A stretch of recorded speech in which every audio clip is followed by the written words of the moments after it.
Hello, I'm Dr. Tina Ray. I'm an educational and child psychologist. Today, I'm going to focus on social media.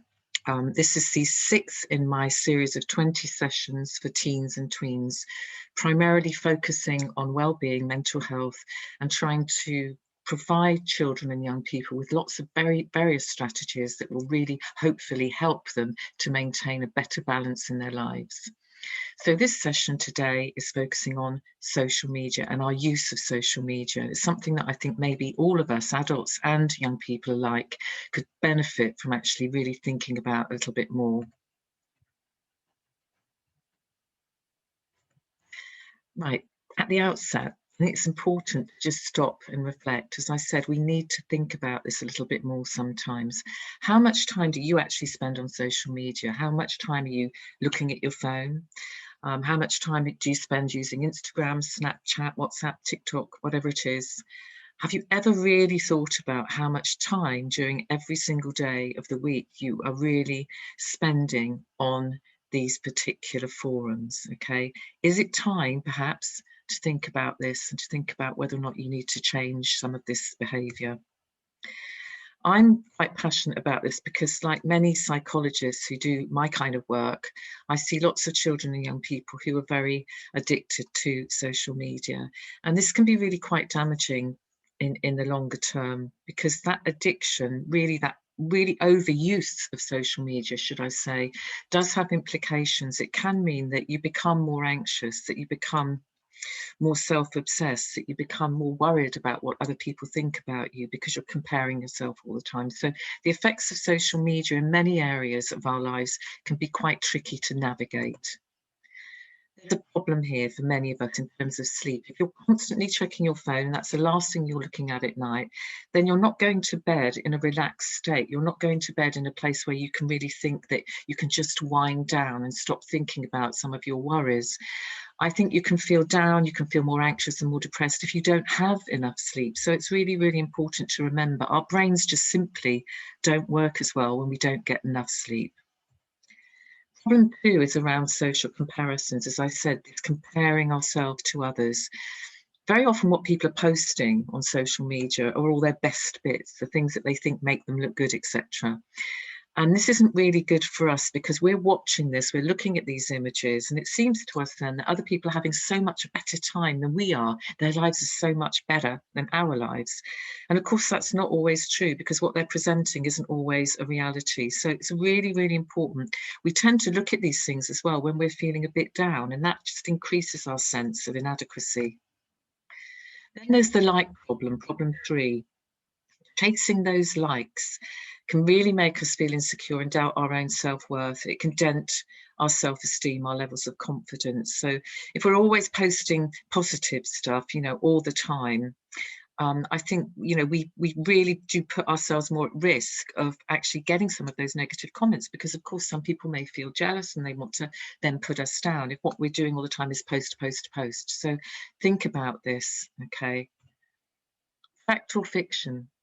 Posting pictures of you looking good when you're feeling lonely will make you feel better about your life. This is a fiction. This is not true. Okay. If you're posting things of yourself looking good, okay, because you're feeling lonely, what does that do?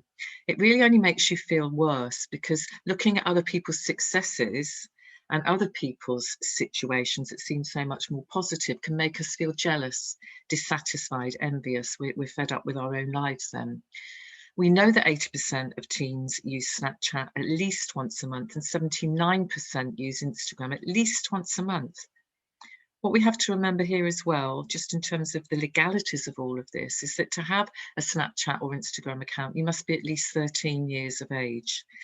And you really shouldn't be contacting anyone you don't know in person via social media, because it's really, really important that what you're doing is you're keeping yourself safe online. It's always a good idea to share your accounts with your parents, in my view. Fact or fiction? Once you post a picture online, it will remain in cyberspace forever and will always link back to your digital footprint, even if you have deleted it. So be careful. This is a fact. It's true. It's always going to be there. And I think it's really, really important. Most computer experts would tell us that the information is only very truly deleted unless the drive on which it's stored is physically destroyed. So very, very important. It's a fact also, it's possible to get addicted to social media. These sites are designed to draw us in, to make us feel as though we can't manage or live without them. And we know ultimately, as I said earlier, that real addiction to social media can be extremely damaging to our mental health, our quality of life, our relationships with other people.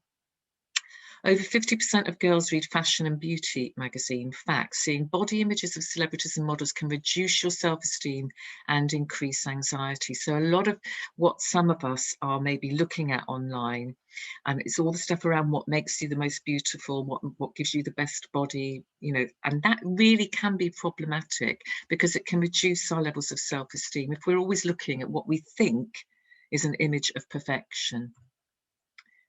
So is it time to stop and reflect? Is it time maybe for some of us just to take a bit of time out and be really, really honest with ourselves? Is using your phone, for example, making you happy, or is it making you anxious? Do you need to take a digital detox and timetable in your screen time so it's more balanced with the rest of your world, so that you don't just have your phone in your hand and it stops you from doing your work, going out, going and taking some exercise, doing something creative? It's always there. You need to think about it. We all do, adults and young people alike. And digital detox and timetabling that in is maybe the first step that all of us can take to get a wee bit more balance. Don't forget, though, it's not all negative, and I think this is really, really important. Used in the right way, I think social media can help us. It can give us information very, very quickly. We can keep in touch with friends. We can post things to make other people feel better about themselves. We can share good advice. We can share our mental health strategies, what helps us to keep well, what helps us to keep our heads right, etc. I've worked with children and young people for many years, and one of the loveliest things that's been happening in this pandemic is that some of the kids that I've worked with and some of the young adults have set up their own Kind Messages WhatsApp group, and they've been sharing their skills, they've been sharing their knowledge, they've been providing each other with a support system through that WhatsApp group, which is lovely. It can be really, really helpful. Your phone can be helpful. You can download, for example, the Daily Calm app. It's a 10-minute meditation that you can do every day to reduce anxiety. So again, it's not all negative, but we need perhaps just to stop and think sometimes, particularly now, about taking that digital detox and trying to get a wee bit more balance on a daily basis. So what will you do now to get that right or better balance in your life? Is there something you can do straight away? Can you actually make that schedule? Can you timetable in that digital detox and give yourself time out on a daily basis? It's going to be what works for you. What works for one person may not work for another. So it's down to you to think about this and reflect, but maybe think about what you can do over this next week, what would work for you, what you could do more or less of, how you could actually timetable in that digital detox.